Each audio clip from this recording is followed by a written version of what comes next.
Jafandun tumaya boti la ñaanal iyo yaay xareru dara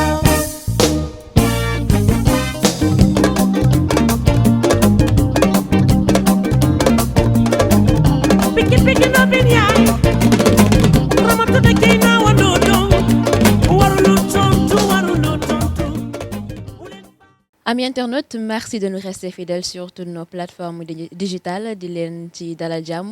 di leen jox seen wàccuwaay di am nag mbégteel kontaan te di leen ci retrouver rek saa su ne tey nag ñu am plaisir jàkkaarloo ki nga xamante ne moom mooy mademoiselle Sokhna Diarra. C'est vrai que ni mademoiselle bi moom ça c'est un peu bizarre mais quand même après dinañ ci ñëw moom nag dañoo fas yéene waxtaan ak moom lépp lu ñeel wàllu carrière u jigéen waaye itam laalaale moom carrière bi nga xamante ne nii moom la am ak liggéey bi nga xamante ne nii moom lay def laata ñu xuus ci waxtaan bi ñu bàyyi la Sokhna Diarra ngeen yoon teg internet sans limite les seetaan. Bonjour à tous maa ngi nuyu ñëpp di leen nuyu waale di kontaan ci seet si bi di leen ci remercier bu baax di nuyu ñëpp ñu ñuy seetaan aussi.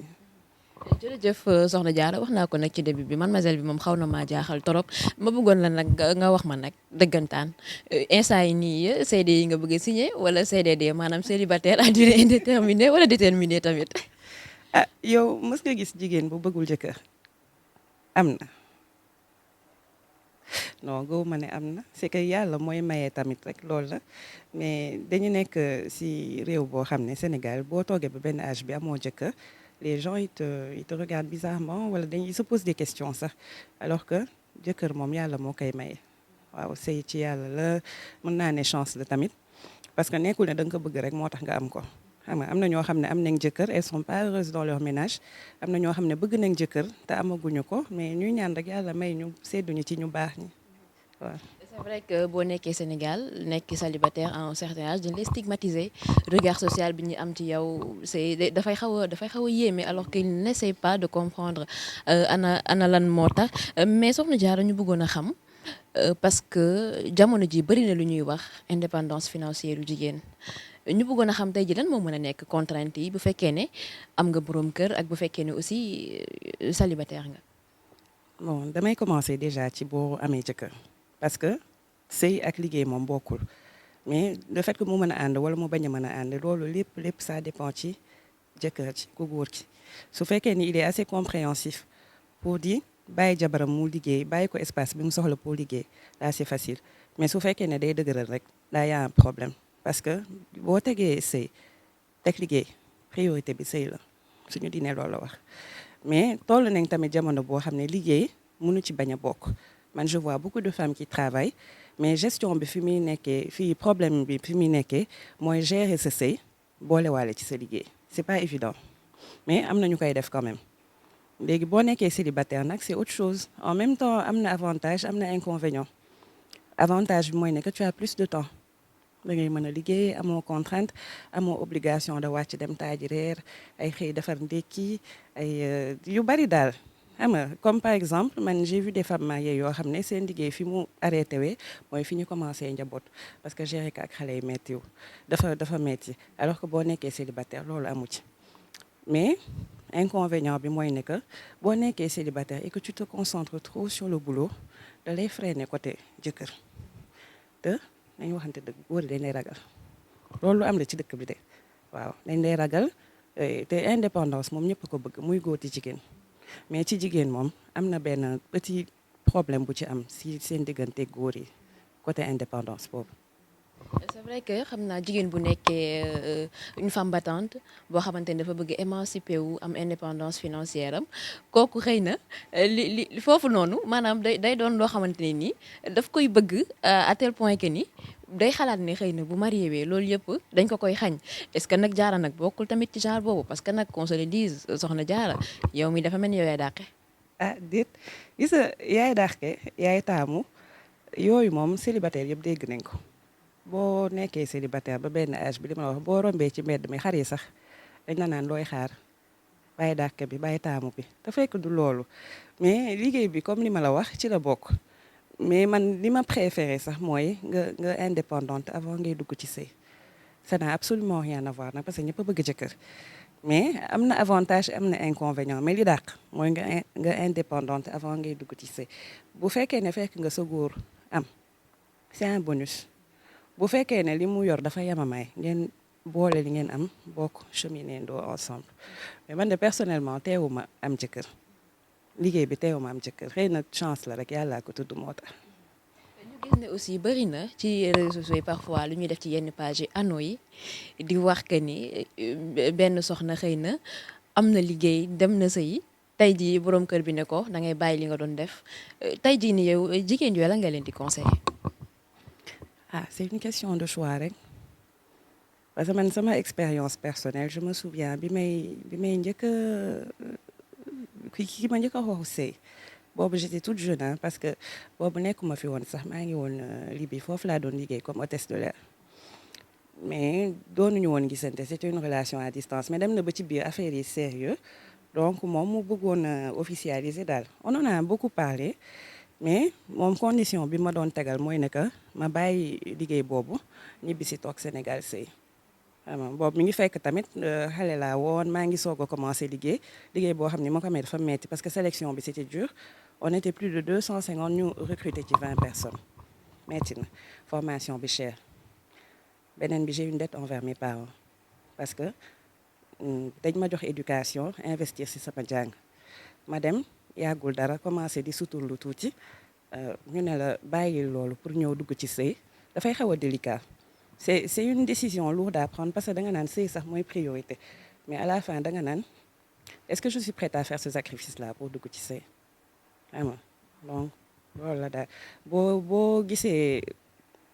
proposition yi taxaw lépp c'est une question de choix man de personnellement je me dis que sëy mooy priorité mais bu fekkee dafa am yeneen paramètres yu ci dugg moom ah c'est différent yaay choisir yaay xool rek lu la arrangé.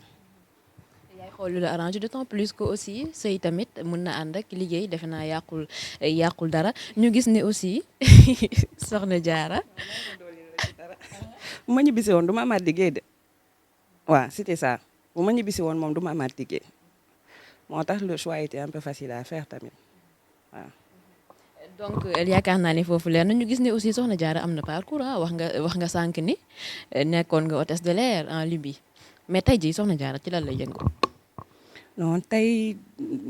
maa ngi loolu depuis bi ma ñibbisee la sax si laa commencé ma créé sama entreprise tuddee ko Origine Hair donc dañu doon importer ay cheveux indiens en même temps may defaale ay traitement capillaire yoo xam ne Inde lay jógee aussi et c'est très efficace loolu pour góor la ak jigéen. donc góor yi ñi bëgg a saxal ay leel ay barbe yooyu jigéen ñi tamit fii moom ñëpp am ay problème mu karaw surtout ndax perruque yi loolu tamit dañ koy faj mi ngi noonu mais temps yi ak Covid bi et tout puisque voyage yi dafa wàññeeku donc cheveux yi dama ko stand by pour l'instant concentré wu ci traitement yi le temps que affaire reprendra normalement.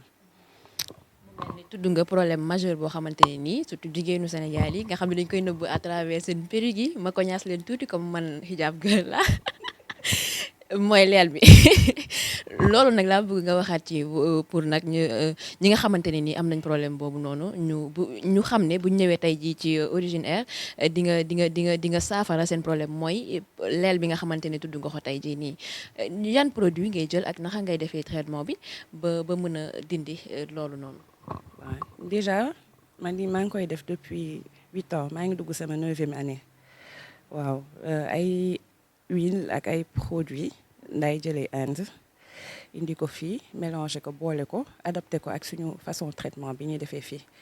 boole ko ak yeneen nag defar ci samay produits yoo xam ne ay gamme capillaire la yu nit ki mën a utiliser soit à la maison wala mu ñëw fii ñu koy defaral traitement bi mais quoi qu'il en soit moom day gis résultat bon fi yàgg nañ ci ça fait assez longtemps am nañ ci benn expérience bi te am nañ benn clientèle bi aussi donc léegi loolu ça ne pose même plus problème ñi nga xam ne dañu am problème boobu moom ñu ngi ñëw ñu ngi ciy gis seen bopp en général waaw. ñu am tamit problème chute de cheveux là aussi yaakaar naa ni tamit war nga am saafara. waaw parce que loolu moom moo fi gën a bëri muy chute de cheveux crasse ak leel ñett yooyu la ñun clientes yi ñu gën di recevoir moom loolu moo leen di indi c'est un problème général surtout nag leel bi parce que fii dañoo tàmm perruque te perruque bi mooy day yokk leel bi même hijab yi sax nga baal ma des fois elles ont une façon d'attacher le foulard dafay serré ba fii ci kanam deret bi du circuler donc ñoom it elles sont pas épargnées dañuy der mais à chaque fois bu ñu ñëwee tamit dañ leen di dalal wan leen ne que fii lu ñu bëgg ci produit dinañ ko am te noonu lay demee waaw. nag mënoon nga wax te bul tudd nag xijaab gi del tudd rek ñi nga xamante ne nii ñu ngi sol seen périg gi te loolu day favoriser leel foofu nga ko waroon gën a centré pour waxtaan bi pour waxtaan bi mën a neex mais en dehors de ça ndax def am na beneen activité boo xamante ne moom ngay def. waa restauration boobu moom yàgguma ci torop sax peut-être ay 4-5 ans yooyu. daa mel ni femme 12 métiers nga ne. waaw tuuti rek damay jéem rek mais yi may liggéey nii moom dafa fekk mu nekk loo xam ne dama ko bëgg sama biir xol man dama bëgg togg dama bëgg joxe lekk j'adore ça moo tax bi ma demee ba salon bi xaw a avancé ma bëgg a investir ci leneen directement j'ai pensé à la restauration waaw. restauration moom moo nekkat beneen domaine d'activité boo xamante ne nii yaa ngi ci mais foofu noonu est-ce que tamit liggéey baa ngi avancé ndax dem nga ba sentir ne mën nga def par exemple traiteur comme yenn agence traiteur yi nga xamante ne moom la ñu gis di jël ay commandes di ko livrer. maa ngi koy def mais bon restauration bi xam nga dafa large parce que man au début maa ngi yoroon restaurant bu nekk fii Fass donc li ñu doon gën a def c'était fast food ay plats cuisinés ak dibi bi mais dibi bi moom dafa doxoon trop sénégalais bëgg nañ yàpp chéri dafa doxoon moom mais après j'ai dû quitter là-bas pour déménager dem feneen après bi feebar bi agsiwee moom ci lañ arrêté lépp complètement parce que feebar bi conditions yi ñu ko doon dundee àndul ak jaay lekk il faut être réaliste waaw donc ci lañ arrêté instant bi ñu ngi reprendre pour ubbi sax ay points de vente waaw. dañu ñëwaat nag ci loo xamante ne nii soxal na xale jigéen ñi sa yaakaar naa ne tudd nañ ko sànq mooy waxi cheveux yi ñu bëggoon a xam comme dañoo dëgmal nag feetu tabaski lan mooy doon tendance bi nag. tendance bi yu gàtt yi dañu nekk ci été tàngaay bi ça joue beaucoup taak feebar bi aussi poche yi diisul waaw donc yu gàtt yi moom instant bi moom mooy dox mais style bi gën a bi génn fan yi sax mooy petite tête yi yu bouclé yi ak coupe carré. nga def nii mën nañ ko considérer comme petite tête yu bouclé yi. waaw moom la mi ngi noonu yu gàtt yi daal moo xew et puis faire les choses simplement mu bañ a artificiel ba mu ëpp parce que ku la xool tàngaay bi nga teg cheveux bu gudd buy wàcc ba si suuf bu toogee tuuti di xeeñ di bi xam nga loolu moom mën na ñàkk style cheveux boo gis ak période bi muy àndal affaire yi tendance la par exemple bu ñu demee quelques mois ci kanam peut-être yu gën a gudd mooy xew mais temps yi moom yu gàtt yi la waaw. si on comprend bien c'est en fonction wu temps bi ak chaleur bi ngeen di adopter style coiffure ci cheveux yi. bien sûr noonu la c'est en fonction de temps bi ni muy demee c'est que période bi nag du période bu neex moom pour ay cheveux yu sëkk wala ay cheveux yu gudd yooyu c'est plus lu yem loo xam ne tu es à l'aise avec et puis doo sentir trop tàngaay bi waaw. yaakaar naa ni aussi am na solo mais entretien cheveux ndax metti na je pose cette question parce que xam nga rek xijaab bi. entretien bon léegi jamono bi ñu toll moom metteetul parce que salon yi dañoo bari bon ay steam pod ak yooyu yëpp mi ngi fi mais bi gën a naxaree entretenir ci cheveux yi moom kii la frisé curly boobu moom dafa naxaree entretenir man j'ai vu des filles yoo xam ne jënd nañ cheveux pare indil ma ko nekki ma jaay daf ma nax ma xool ko defaraat ko ba mu bees tàq cheveux bi amul dara de nit ki moo mënul entretenir cheveux frisé moo tax man kuy jënd cheveux fekk xamoo cheveux en général dama la naan jëlal ret bu yàggu rek maa ngi koy wax jëlal ret bi. mooy bu liis bi wala. bu tàlli bi waa noonu la plutôt que frisé bi parce que dafay naqaree toppatoo. donc au préalable aussi il faut que peut-être ngeen di xamal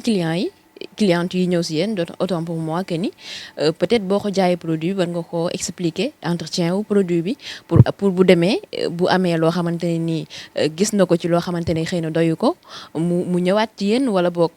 du am yenn réaction yi di yàq seen publicité wala seen. voilà mi ngi noonu parce que man des fois bu ma jaayee nit cheveux damay préférer ngay indi ma la koy entretenir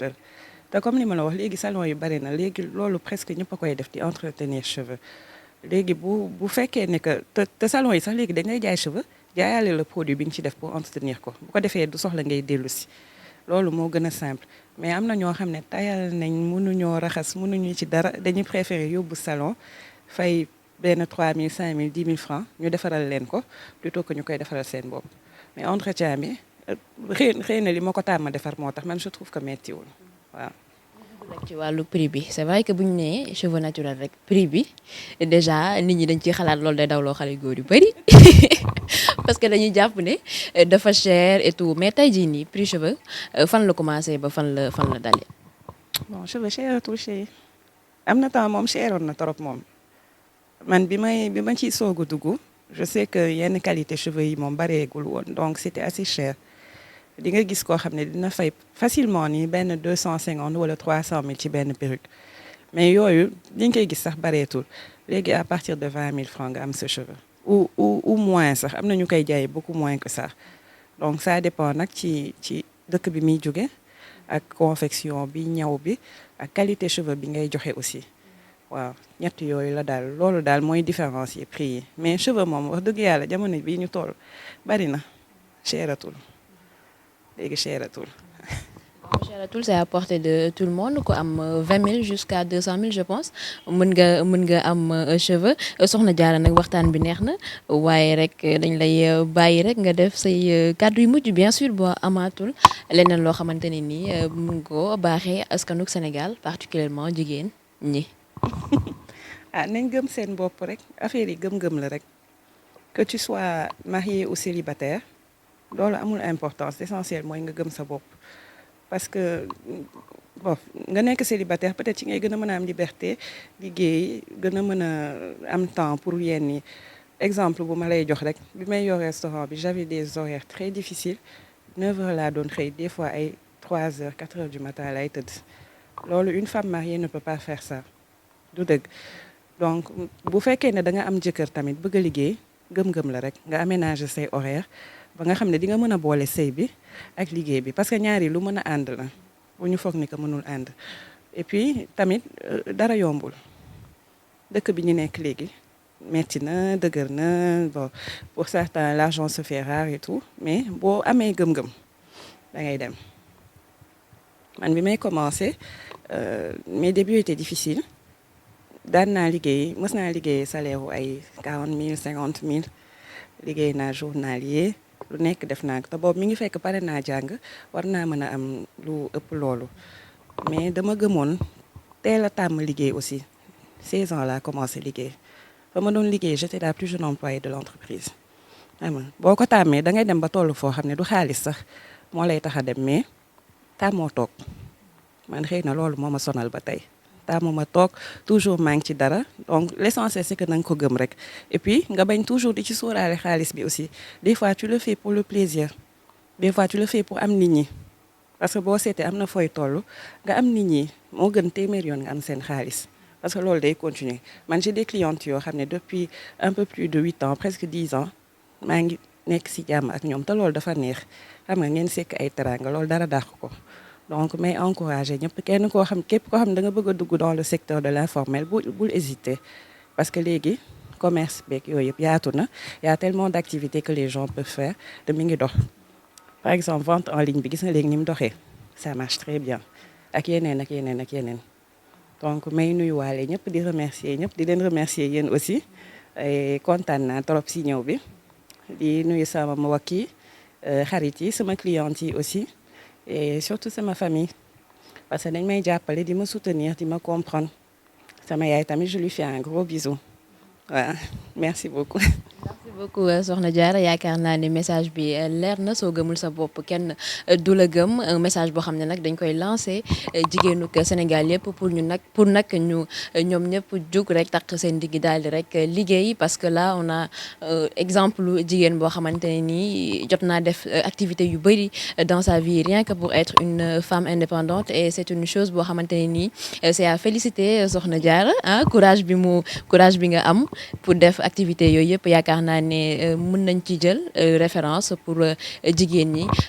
mbokk internet yi foofu la ñuy yam ak yéen tey ci ak waxtaan wi nga xamante ne moom la ñu amoon ak soxna Diarra nekk propriétaire Origine Air fii ci Point E en face salon de Guenchimère je pense noonu la côté piscine olympique bi xëy na après dinañ leen baaxee numéro bi ci suuf écritel bi di leen joxe dig daje beneen yoon jërë ngeen jëf. Tuma yabo di la ñaanal iyo yaay xareeru